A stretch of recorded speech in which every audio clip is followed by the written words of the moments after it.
નમસ્કાર, દસ સુધીના તમામ સમાચારો સાથે હું છું જયેશ પારકર। મહત્વપૂર્ણ સમાચારો પર નજર કરીએ। સૌપ્રથમ વાત કરીશું આખરે વિનય શાહ કૌભાંડની। તો આ કેસની અંદર સીઆઈડી ક્રાઇમની કાર્યવાહી થઈ રહી છે, જેમાં વિનય શાહની 4.58 કરોડની સંપત્તિ જપ્ત કરી લેવામાં આવી છે, જેની અંદર 2 ફ્લેટ, 4 વાહન અને બેંકમાં જમા 50 લાખ રૂપિયા સહિતની 4.58 કરોડની સંપત્તિ જપ્ત કરી લેવામાં આવી છે। આજ મામલે વધુ વિગતે વાત કરી રહ્યા છે, જોડાઈ રહ્યા છે ટીવી 9 સંવાદદાતા યુનુસ ગાઝી।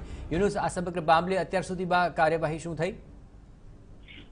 જે આર્ચર કંપનીના નામે જે વિનય શાહ એન્ડ કંપની દ્વારા જે કૌભાંડ આચરવામાં આવ્યું હતું, તે અંગે સીઆઈડી ક્રાઇમ દ્વારા તબક્કાવાર કાર્યવાહી કરવામાં આવી હતી। જે સમયે કેસ અલગ અલગ 4 જેટલા દાખલ કરવામાં આવ્યા, ત્યાર પછી જ તેના ઘરે રેડ કરવામાં આવી હતી અને તેની અનેક જે રોકડ રકમ, સોના ચાંદીના દાગીના સહિતની ચીજ વસ્તુઓ કબજે કરવામાં આવી હતી અને બાદમાં ગૃહ વિભાગને એક દરખાસ્ત મોકલવામાં આવી હતી, કારણ કે જીપીઆઈડી એક્ટ છે તે મુજબ જો આ પ્રકારની કોઈ ઠગાઈ કરે તો તેની સંપત્તિ કબજે કરવાની જોગવાઈ હશે અને આ સંપત્તિ માટે જે રોકાણકારો છે તેઓને રકમ ચૂકવવાની હોય છે। આ જ પ્રક્રિયાના ભાગરૂપે સીઆઈડી ક્રાઇમ દ્વારા જે ગૃહ વિભાગને એક પ્રપોઝલ મોકલવામાં આવી હતી અને તેના તથા તેની સાથેના જે કંપની સાથે સંકળાયેલા લોકો હતા તેવા 4 ફ્લેટ, 4 વાહનો તથા જે બેંકના 21 ખાતાઓ ફ્રીઝ કરેલા હતા, તેમાંથી 58,47,000 જેટલી રકમ હતી અને તે દરમિયાન 52 લાખ થી વધુની કિંમતના રોકડ તથા સોનાના સિક્કા તેના વિનય શાહના ઘરેથી કબજે કરવામાં આવ્યા હતા।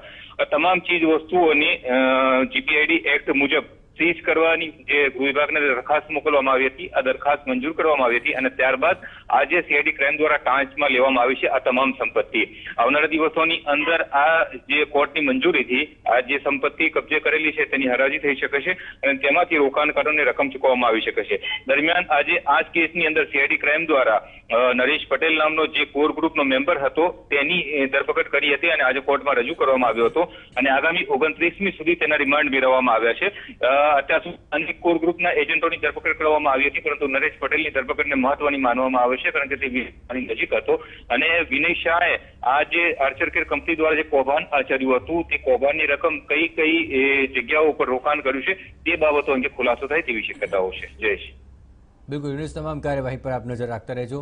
તો આખરે આ મહત્વપૂર્ણ કાર્યવાહી થઈ અને તેમાં સંપત્તિ જપ્ત કરવામાં આવી છે।